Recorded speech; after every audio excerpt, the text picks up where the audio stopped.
je peux répondre de façon psychologique et je peux répondre de façon plus scientifique. Je peux répondre de façon psychologique d'abord.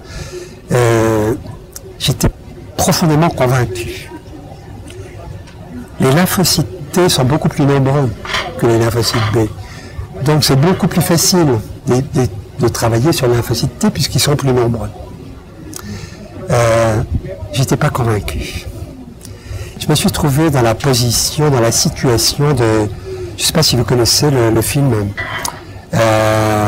12 hommes en colère, 12 Angry Men. This is an American movie with Henry Fonda. Dans ce film, il s'agit d'un procès et le jury, 12 hommes en colère, 12 hommes, au début, on est sûr que le suspect est le coupable. Et puis un d'entre eux, un seul, il pense que c'est pas possible. Et pendant tout le film, il prêche, il convainc tous les autres, il explique aux autres, aux 12 hommes en colère, que c'est pas possible. Et à la fin du film, tout le monde décide, le suspect est innocent. Eh bien, le suspect, c'était le lymphocyte T. Et il est innocent, à mon avis. Et sur le plan plus scientifique, quand on réfléchit au lymphocyte T et au lymphocyte B, c'est pas possible qu'un lymphocyte T joue le rôle le plus important.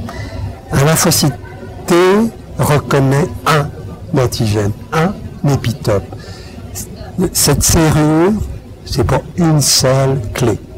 Donc, et il y a très peu de serrures pour un antigène, pour un virus, pour un antigène. Il y en a très peu, donc c'est pas possible. Le lymphocyte B reconnaît beaucoup d'antigènes.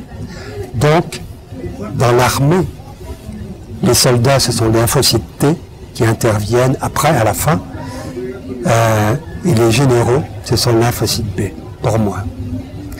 Donc c'est un raisonnement, une conviction.